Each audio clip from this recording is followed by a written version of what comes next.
Hello and welcome to Everybody Podcast. I'm Daria Matza and I am so glad you're here. Today I welcome the woman behind the hashtag #FYourFitspo, Sarah Vance.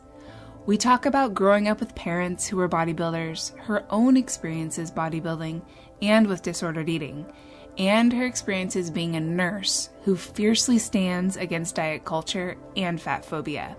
She is also a fellow podcaster of the show Reclaiming You. She has some great stories and wisdom to share, so let's delve in. Well, I was hoping to kind of begin with just talking about your story and maybe about your relationship with your body and food when you were growing up and what that looked like. Yeah, so I really didn't have much thought when I was younger. Like, none of my issues with my body and food really started until probably late high school, early college. But when I was growing up, I really didn't think much about it. I just ate whatever the hell I wanted and really didn't think about my body and just kind of lived my life. Pretty much. It just wasn't something I really thought of. Now, of note, I think it's important to kind of say this just because I think it does have an impact on my overall journey, is that I grew up in a household that was of bodybuilders. So both my mom and my dad were bodybuilders. So I always grew up in a household that kind of, I saw them, kind of manipulating their body and manipulating food, but I didn't really think anything of it. Like, nothing was ever actively thrown at me. I was never told I needed to go on a diet or something was wrong with me. Like, some people have that experience, but I don't. That wasn't part of my individual story. But I feel like that's super interesting given that you were in a household, which I'm assuming your parents were dieting all the time or eating strange things. Yeah, not really strange. Like, it just, the only strange part about it was the measuring. Okay. That's what it was, a diet and the measuring component of it, but things have just taken an even more extreme measure. So, this was years ago. This was like 20 years ago. And it wasn't normal by no means, quote unquote normal. But the extremism of what it is now has definitely gotten worse as the health and fitness industry has moved along. Yeah. So in all reality, like I said, I was not very aware of it. Like, there's only a few times that I remember my mom and dad measuring stuff. But other than that, it wasn't really talked about or anything. It just kind of was there, and I honestly don't remember too much. So that's good. Yeah, it really was good. So I don't have that when I was 10 years old. A lot of people have stuff that happened when they were really young, but mine really didn't start until I was late high school, early college. Yeah. And what's the first memory there? Oh, I think that it's just, that time in your life when your body starts to naturally change due to getting older and going through puberty and entering early adulthood. We all go through body changes. It doesn't matter what size, shape, or weight you are. That's just a normal process of aging, that our body starts to change and take shape. And I started, of course, we internalize all these messages. And obviously, I probably had some influence because of my parents being within bodybuilding, but also just the messages of our society and our culture that any type of body change that isn't a certain way, something is quote unquote wrong. So we internalize all these messages, and of course I internalized them as well as my body did start to change. And with that change, of course, it meant that my body was getting bigger. But I was never, by society's ideals, I have never been fat.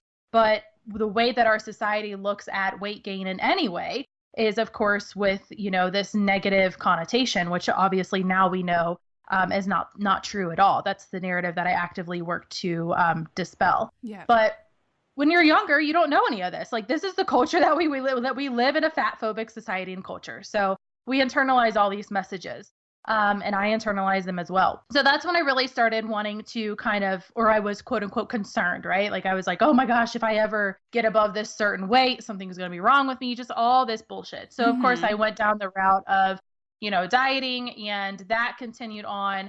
When I went into college, I started my studies for nursing. Because I'm an ICU nurse. I've been an ICU nurse for 10 years. And of course, within our health industry, it's extremely fat phobic. So that kind of just amplified all that messaging within myself as well. And when I graduated from college is really when things kind of started to amplify. And that really was probably on the basis of this internalized fat phobia that I was struggling with, as well as this internalized idea around health, which of course is tainted with fat phobia on top of it. So because of what I was seeing within the healthcare system and within being an ICU nurse, a brand new ICU nurse, I was going through stuff in my life. I thought, well, I just need to change my body and everything's going to be fixed. I'll never have to deal with any type of disease. I'll never have to be unhealthy. I'll be happy, confident, loved, like all this magical stuff that we've been conditioned to believe because of the way that our open and it will rain unicorns and sunshine. Yeah, exactly. It's that narrative, right? Like it's that societal ideal and narrative that we've all been conditioned to kind of internalize and believe. So what I ended up doing is I went down the route of hiring a bodybuilding coach. So that's why I say it's important to kind of have that understanding of this is the background that I come from. Because that was your go-to, where it probably wouldn't have been for other people that didn't have that background. Right. They may have just went on a diet or something, or dieted. But I was like, well, I'm going to go and do bodybuilding. So I hired a coach at that time. And that's when things really took a turn for the worse. And that's when I really started becoming more and more disordered. So I did that for, I don't even know how long now, maybe a year or two. The more that I got into it, the more I became disordered, to the point that I started having physical manifestations of active starvation, which was in the form of restriction and dieting. So I lost my period, my hair was falling out, my nails were brittle, I had no sex drive, no energy, just all these physical manifestations that really do happen when you basically starve yourself or you're restricting your food intake as well as over-exercising. Was this the time period where you were doing fitness competitions? Yeah. Okay. So that's really when my disordered eating kind of took its turn and really amplified. That's when all of this really started to become more and more prominent. That's when my issues really arose, was when I was, doing my bikini competitions. Right. Do you think it's in that, you were in that world for a little bit, and I'm curious, do you think it's possible to be in that world and not have disordered eating or obsessions with exercise or some manifestation? I cannot speak for everybody's individual experience, but at the same time, I also want to say that I think that it would be absolutely impossible to be within that culture and do what you have to do without having any type of messed up relationship with food, body, and movement. I mean, if you look at what you have to do in order to reach that level of leanness or thinness, but it's really leanness where you have low body fat, prominent muscle, visible muscle, I guess is the better wording to say there. You have to actively restrict. And some of that restriction also involves, which a lot of people don't talk about, involves, supplements or, fat burners, all that shit. So yeah, I remember I had a girl I used to work with and she did them, and she would always take, I think it was just diuretics. Yeah, there's all sorts of just really just fucked up shit, I'm sure that happens, like that a lot of people don't talk about. But we know that physical restriction makes you more hyper aware and obsessed with food. Yeah. Like we know that. Like absolutely. We scientifically, we know that. And so in order for someone to say that they have a wonderful relationship with food and they're not preoccupied with thoughts with food and behaviors and their behavior around food while actively going the route of bodybuilding, a big part of me wants to say that's bullshit, because that's not how your body actually functions. Like when you actively restrict your food, part of that is a reactionary over obsession and preoccupation with food. So I don't think that it's possible. Now, does that mean that everybody is going to get to the point of having disordered eating or even an eating disorder? No. But I definitely don't think it's possible to have a quote unquote normal relationship with food and movement while in that type of culture and way of life. When you were backstage and stuff, that was probably just part of such normalized, like, hyper diet culture. That's what I imagine it like. Oh yeah, like it was just like, yes, hyper, very, very much diet. I would say diet culture, literally and figuratively, on steroids. It's very normalized. Recently I've really been speaking more and more about Fitspo culture. And of course, bodybuilding is a sector of Fitspo, or one of the biggest proponents of Fitspo in all reality now. Fitspo really does glorify, it really does kind of celebrate. It congratulates, celebrates, and glorifies disordered eating and twists it to be like a normal thing of life.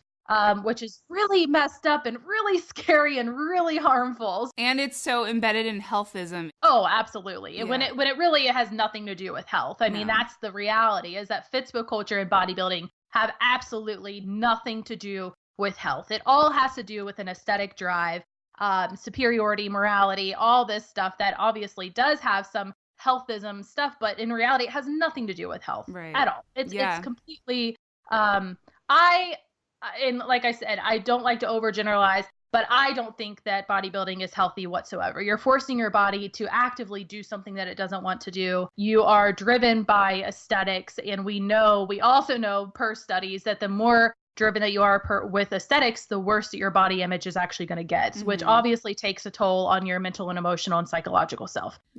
So there's many facets and layers that go into all of this. But it's definitely nothing to do with health. Yeah. How are your parents doing with having been bodybuilders for a really long time and now having you as a daughter? How's their relationship with bodybuilding now, or opinion of it?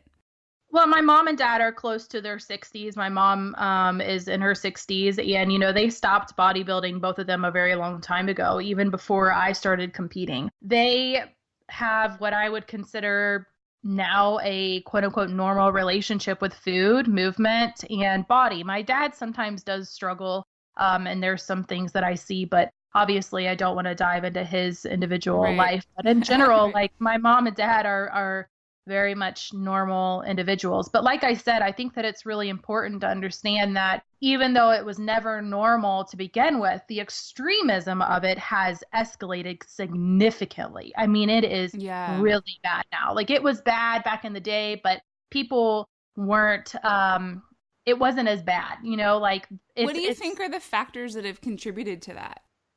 I'm not sure. I don't really know if it's just been our culture's, constant pressure to have this societal ideal, and with this, fear mongering around health, or, it's just a trend. I think that it's so many things all combined into one. Yeah, I have a sense too that it might be part of the emergence of social media. Yeah, it's also I definitely think that there is a correlation with the increase and the rise of social media, but it also, I've been doing, like I said, as more research in Fitspo culture, and Fitspo culture really did become more amplified when people started to try to actively speak out against Thinspo.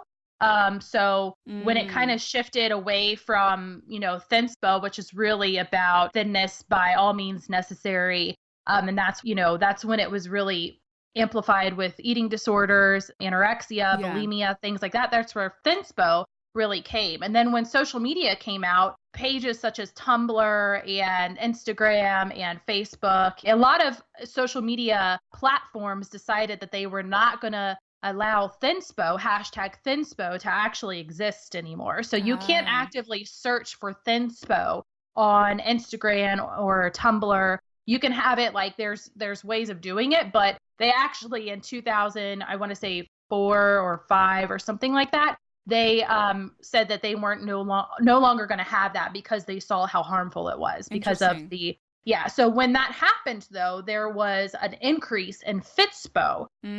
So it's almost like the reaction to being banned is this innovation of this new thing under the health of fitness or health. Right. And if you look at, that's when we started seeing things such as strong is the new skinny or health is the new skinny. So we started seeing these things, which is very prominent within Fitspo culture, to have those sayings or those ideals or, those belief systems that health is, the new skinny, or strong is the new skinny, or whatever it may be. And when it's no longer became about being thin, where it became more about being lean, and when it didn't become about dieting, where it became about healthy eating, and that's when we started seeing the rise of orthorexia. So it all kind of ties to one thing, but I definitely think that social media does have a big proponent of it, for sure. Yeah, absolutely.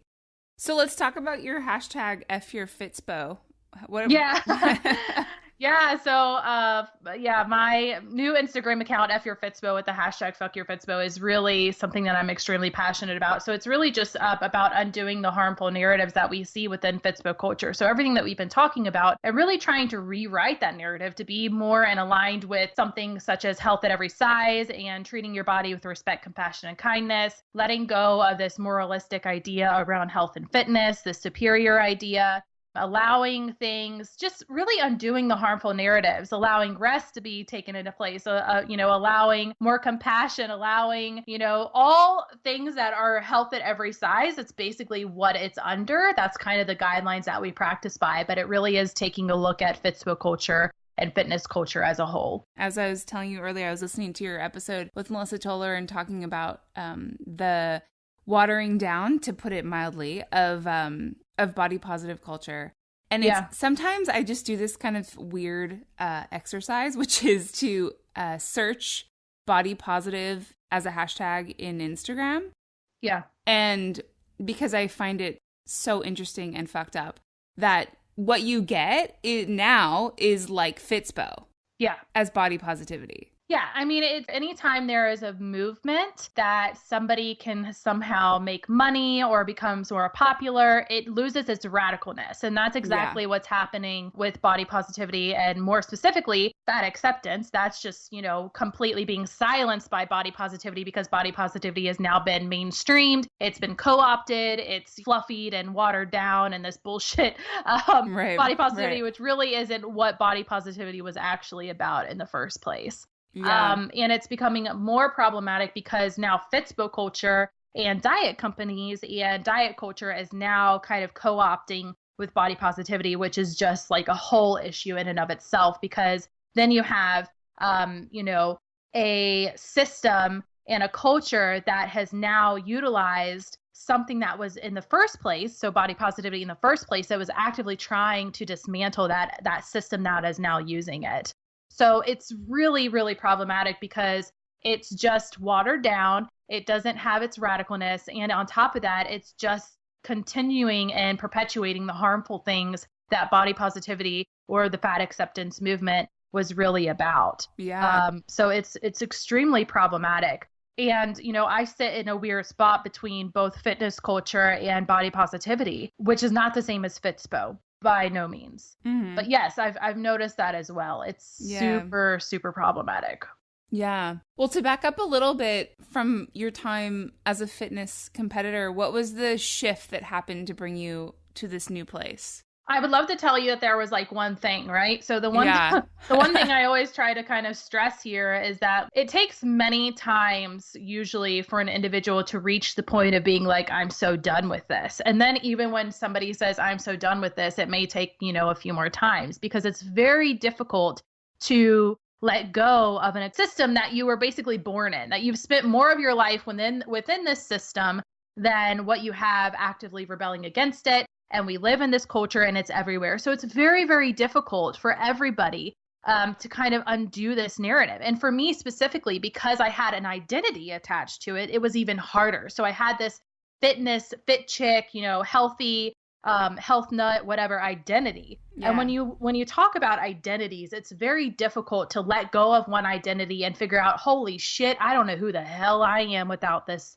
identity. This was so much of who I was. And I internalized so much of this that this is all I knew. And so when you let go of that, there's a lot of uncertainty. There's a lot of fear. There's a lot of anxiety. There's a lot of stuff. For me, it took many, many things. As I said earlier, I'm an ICU nurse. I'm an educated person.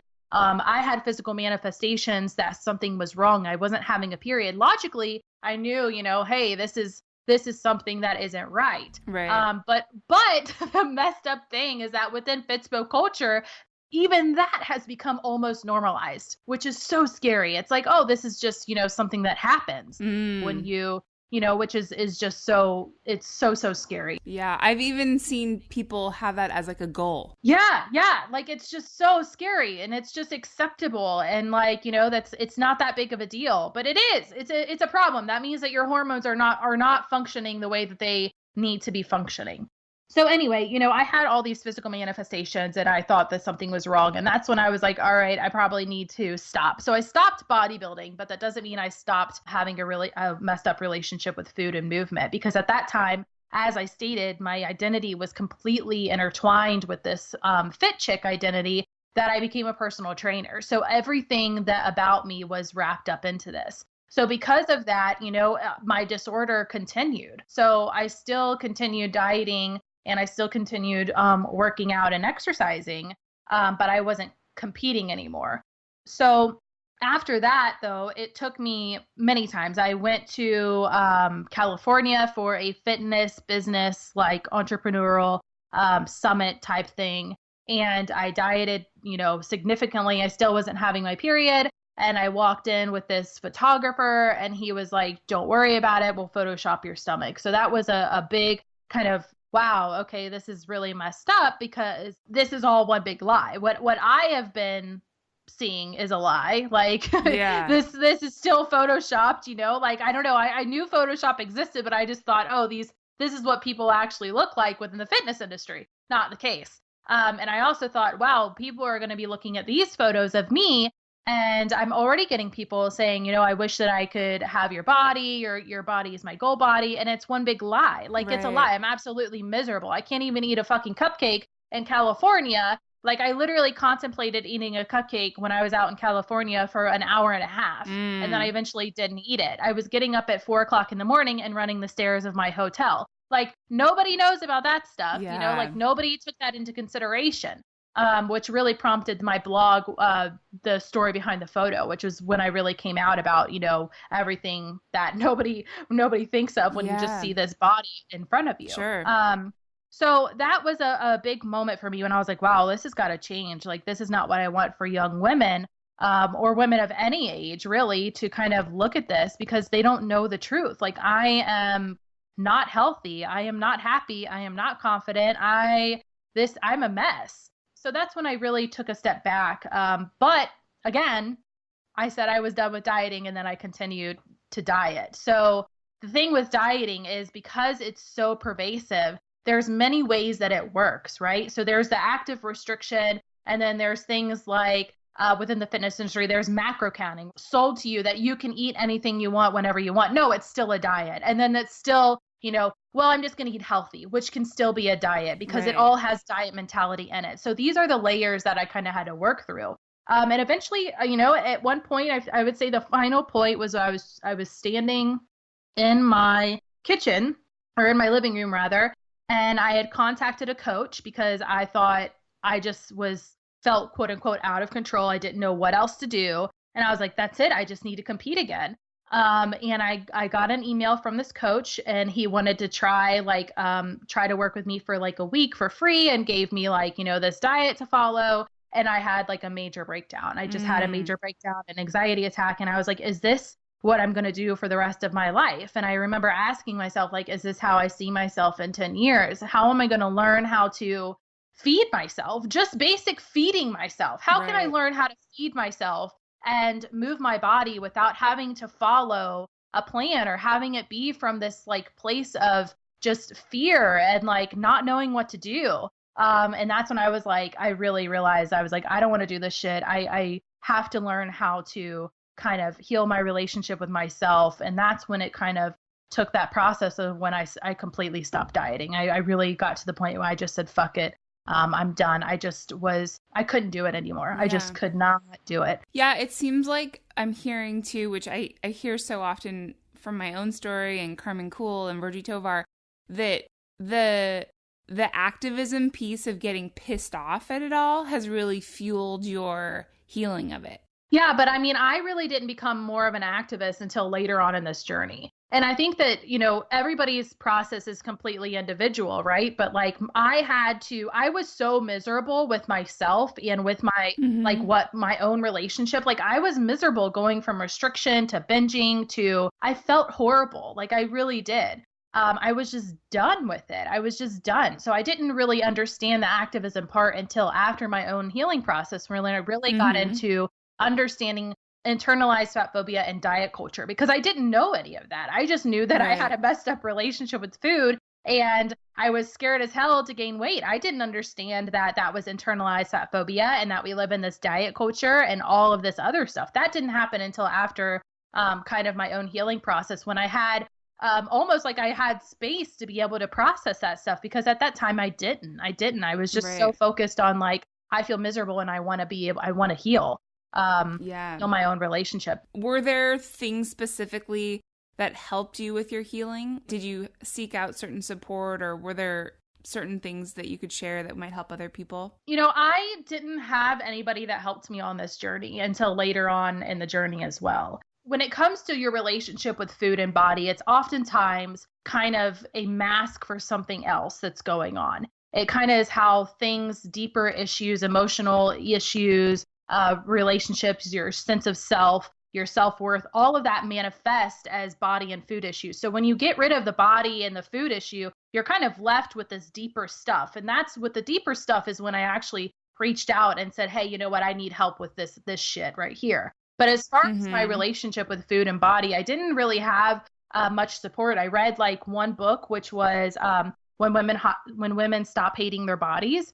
And that was the first book that I read. And I just remember saying, fuck it. And like, I just started eating. And the focus for me was always, and has always, and will continue to always be very prominent in the work that I do today, was I want to live my damn life. I was tired of just existing in my life. I really wanted to live my damn life. So anytime that I had a challenge that was very scary, because this work is scary initially, it was, I'm going to live my damn life. You know, that's what I really put my focus on. It wasn't as much as kind of working on the food and body. That was almost a side effect of saying, I'm going to live my damn life. And this is what I'm going to do. And this is uncomfortable, but I'm going to continue living my damn life. I'm going to go to the beach in this swimsuit. I'm going to, you know, wear whatever the hell I want, because I want to live my life. Like, I'm tired of spending so much energy on food and body. And then that food and body stuff kind of, obviously they did require action, but it wasn't, I didn't put all of my effort fighting those things. It was more like using fuel to say, I want to live my damn life. And I had a really good support system. I reconnected with my best friends that got put on the back burner. So like I said, I started doing stuff that was more in alignment with my values of just like reconnecting with shit that actually makes me happy, like seeing my best friends and spending time with them, like enjoying food. I always enjoyed food prior to this. Like, I love food. Like, I'm a huge foodie. Reconnecting with just stuff that I missed in my life, just reconnecting with myself. Yeah. But obviously the biggest things was, you know, things like getting rid of your scale, getting rid of, you know, my fitness tracker, taking a big step back from movement, eating whatever the heck I wanted, being vulnerable. That was another really big step for me, was just feeling my emotions, which Brene Brown's book, The Gift of Imperfection, that really helped me kind of through that process. Yeah, cool. But it wasn't until later that I actually asked for help. And that was for those deeper issues that are kind of there underneath all of this superficial body and food stuff. Right. Yeah, that work's important too. When did you first learn about HAES, Health at Every Size? I learned that on really early on, actually. So I was aware of Health at Every Size even prior to, I've never actually told anybody this. I was aware of Health at Every Size prior to even getting within the fitness industry. And that's because of Regan Chastain, of her Dances with Fat blog. I was aware of that. And I read it from a very disordered eye, or, you know, perspective. And so I didn't really understand it. But at some deep point of me, it was like, this kind of makes sense, you know, like this is what I'm seeing in real life. Like what we see in real life is actually aligned with Health at Every Size. If we would just, you know, widen our lens a little bit and take off the blinders, that's actually what you see. So it was actually relatively easy for me to get on board with Health at Every Size, because it's something that I kind of always felt within myself. Prior to nursing, what I really wanted to do was be a holistic physician, where I focused on a more of a Health at Every Size kind of perspective of things. So it was easy for me to get on board with that. So it was relatively early on in my journey that I got on board with Health at Every Size. It wasn't difficult. It just made sense to me. Like it made sense. It was like, oh, okay, this makes a lot of sense. Yeah. I'm curious if it shifted your nursing practice at all, or the people around you in nursing, or in, I guess not even nursing, but in the health industry. Oh yeah. So, I mean, obviously our health industry is extremely fat phobic. I wasn't outspoken when I first started, but now I am. And it definitely has allowed me to be more compassionate to all bodies. So not just larger sized bodies, but all bodies. I get all walks of life in my nursing career. I've seen it all. And it has allowed me to be more compassionate and understanding to all bodies and to stop looking at it from a place of blame. I think that's what we see a lot within the health industry is there's a lot of blame. There's a lot of bootstrapping.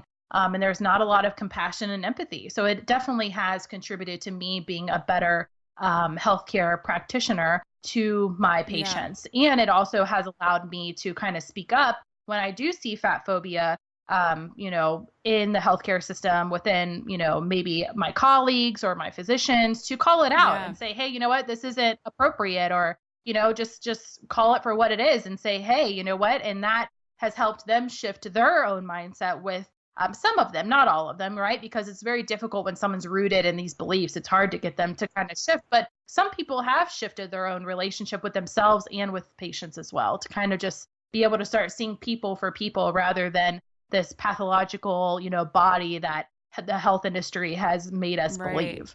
Do you have any good stories about that where you had an interaction with a colleague or something where there had to be this conversation or standing up for HAES in the moment? Yeah, I mean, obviously there's only so much you can say due to HIPAA. Sure. So we'll can try be to vague. work around that. Slightly vague, but still interesting. There was a larger bodied individual that was in my intensive care unit for respiratory failure, and we had them on a non-invasive way of delivering oxygen, which is called a BiPAP. It's similar to a CPAP machine, but it's just a little bit more aggressive. So that's kind of a step that we would do prior to somebody being on a breathing machine. Nonetheless, these individuals typically are not allowed to eat because if they would vomit, that positive pressure of that machine blowing it, it's like it would be like sticking your head out of a car window and having all that air. Yeah. And then if you vomit, obviously it's going to go into your lungs and create more issues, or it can. So that's a risk. So we don't usually let these people eat. One of my colleagues asked one of the physicians, hey, you know what, can this patient eat? And I was the charge nurse, so I'm sitting in the nurse's station. I'm overhearing this conversation. And the physician said, I don't think she needs to based on her size. Oh. And I'm pretty sure like my neck did like that exorcist thing where it just like totally like went 360. And like, I was just like, oh my God, what did you just say? That's what was going on in my head. And I was like, excuse me, what did you just say? And they repeated it themselves. And I said, do you really think that's appropriate? Like, that's a really rude comment to say, don't you think? Like, what's the actual reason as to why you don't want this individual to eat? They kind of just like, everyone was silent in the nurse's station. And he just kind of looked at me and I said, what's the real reason? I said, because regardless of the size of the individual, everyone deserves to eat if they need to. Right. And they said, you're right. You're absolutely right. I shouldn't have said that. And this is an individual who comes from a marginalized body as well. So I'm like, which is always interesting. They said, the real reason is because of the risk of pneumonia and aspiration if they would eat and vomit and yada, yada. I said, that was a more appropriate answer than the response that you gave. Yeah. I said, what you gave originally was uncalled for and unnecessary. How would you feel if that was you or a loved one in the bed and a physician said that about them? And they said, I'm very sorry. They were apologetic. They said, thank you so much for bringing that to my perspective. A nursing colleague said, wow, thank you for making this awkward. And I said, you're welcome. If it's awkward, if it's awkward, then you know that it's something that needs to be said and it was inappropriate in the first place. Yeah. Way to go. Nice work. I want to give you a little virtual high five. That's awesome. That's like the stuff we need to start making the shift. I'm curious about when you interact with somebody, I'm assuming this happens often in the health industry, that doesn't believe you. What's kind of your go-to to try to convince them? I think it really is by a person-by-person basis. So first and foremost, I think that we have to be aware of our own mental and emotional energy and our emotional labor and mental and physical labor that we put out into these conversations.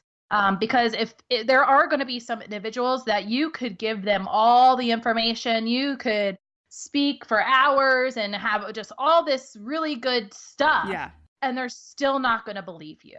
And what I think that we have to understand is that part of activist work is also understanding that your energy is valuable and understanding where you want to put that energy. So some people, in all honesty, they're not worth my time because they're not gonna change. Right. And so I'd much rather spend my time and energy focusing on a place where people are going to be receptive, or where I could utilize that energy in a way that actually is going to help change. That's part of self-care, right? That's self-care of being an activist, is understanding that. So sometimes I don't pick those battles. And I mean, I'll always actively speak out against harmful thoughts and behaviors. Like if someone's being an asshole, I will speak out against that. So that's not what I'm talking about. I'm talking about actually having a conversation with trying to shift somebody's actual belief system, because that shit takes a lot of work for an individual, and to be the person on the side of trying to help that individual. But if I think someone is receptive, and I think that they are just, live in this culture, this is all that they have, I try to remember that this is the culture that we live in. I try to be compassionate, as hard as it is sometimes. And I just ask questions. I think one of the biggest things for myself and for a lot of people is just continuing to ask questions like, well, what data do you have about? Well, what about this scenario? What about this? Well, what about that? Well, what about that? And eventually they work through it with themselves and their own minds. More difficult to go to someone and be like, you're completely wrong, and this is what blah, blah, blah, blah, blah, blah. Like that's going to make somebody be on the defense of being like, whoa, hold on a minute. Like I'm not that. They oftentimes will dig their heels in the sand even more. When it comes to shifting our belief systems, really does have to do with our own introspection work. Right. Getting on their level and talking to them like a normal human being, and asking questions. Just continuing to ask the why, and why, and letting them work it out in their own mind. And then oftentimes they'll be like, well, I never thought of that before. Or, I guess you're right. And it makes them really think about some of those belief systems, because if you really ask, if you get behind the why enough, you'll start to kind of understand that there is you can't back this up. Like, right. That's not really the case. And then obviously support them with resources where they can find more information. Yeah. That's what has worked for me. Yeah, that's good. I just had an experience with bringing this to a healthcare provider, and they always go to diabetes.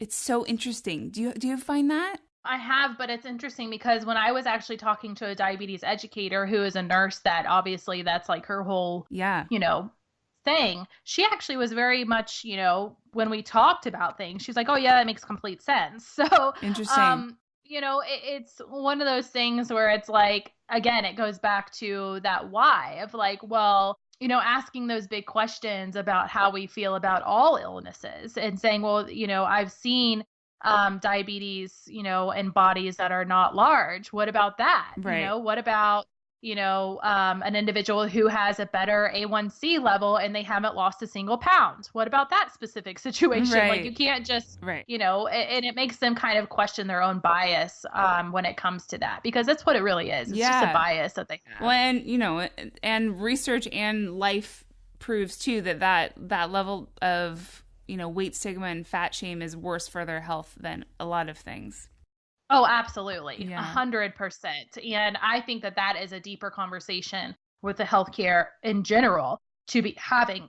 That's where we really need to start understanding that if we really give a shit about people's health, then we need to stop operating from a fat phobic logic, because that's actually doing way more harm than anything. One other thing I wanted to talk with you about is how this like insidious thing that's happening within diet culture, where the idea of wellness and healthism is really becoming at the forefront. I think people are aware now that diets don't work, but to me, it's a little bit more insidious because it's sneaking in under the guise of health now.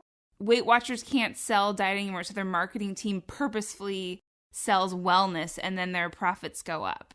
And I don't know, just curious, since you're in both of those worlds of health and anti-diet culture, your thoughts on that? Yeah, I think I think that is kind of the next step of diet culture, because if you look at diet culture was really about upholding the thin ideal, right? Like it was firstly about upholding the thin ideal. And because the way that our culture and our society is moving, where we're kind of having body positive be more mainstream, we're having more bodies be represented in our, general society, we're hopefully becoming a little bit more accepting as a culture, and more data is coming out that dieting doesn't work, that it's a futile thing to even consider. that now kind of like the way that it has to shift, because it's like a shapeshifter. It's like, this is what the form was. It has to shapeshift in order to continue to have capital gain. Right. So the next kind of step is to hide behind this health and wellness perspective. And health and wellness is very hard to kind of argue against for a variety of reasons. One of the biggest things, I guess, is that we have this idea that we can control our health, right? Like we're learning that we can't control our body size, but now we're conditioned to believe that we can control our health, which isn't necessarily the case. It's only like less than, I think, 25% of what we actually do is what actually forms our overall health status. The rest of it is completely outside of our control. Underneath all that is that we collectively have a really real fear of death. That's my perspective on it. I think that we think that if we just do all of this right, if we just do all of this stuff, if we uphold these health ideals, that we will not get sick, we'll be able to live this long, luxurious life, that we'll be able to slow down aging. We won't have, all this stuff happen to us, and we won't have to face death. And especially in North America, we have a really messed up relationship with death. And I see that all the time as being an ICU nurse. I mean, I see more death than I think a lot of people do in their whole lifetime. I see in a month. Right. So I see how we interact with death, and I see how we have a relationship, a poor relationship with it, where we actively avoid it even when it's imminent. So I think that there's a lot of things that are happening with the health and wellness industry within all of it, that we think that it's a moral obligation that we have to do, that it makes people feel superior and holier than thou. It's almost like a religion. But it also, when you get through all that shit, it's this overwhelming fear of, holy shit, that means that I may have the risk of dying. But the reality is that we all die. Like you don't know when you're going to die. The whole point of health and wellness, when people actually talk about it, is, well, it's like, why do you want to pursue this? It's like, well, I want to be able to live a long life.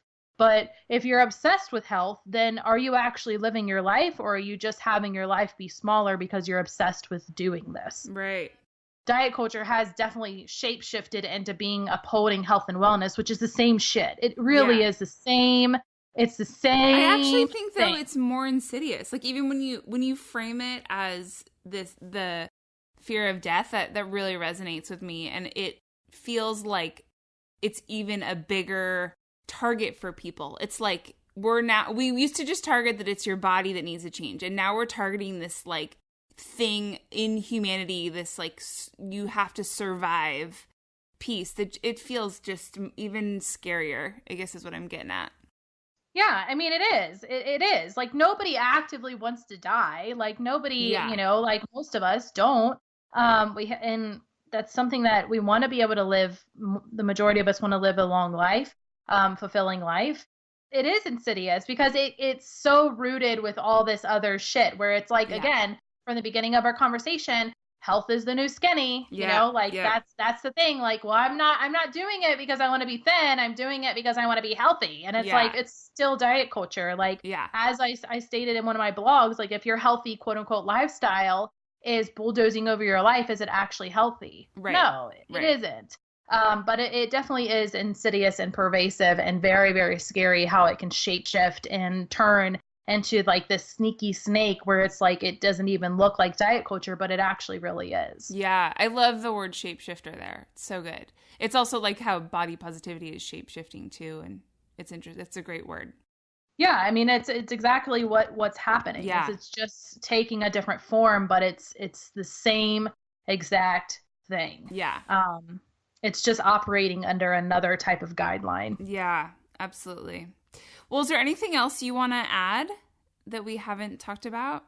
I don't think so. I think that, we had a really great conversation, and I would have anybody continue to kind of explore their own internal bias when it comes to bodies, and really question their beliefs around health. And of course, understand that you're able to rebel against all those narratives that we've been conditioned to believe, and that you're never alone in any of this. I think that this journey is difficult.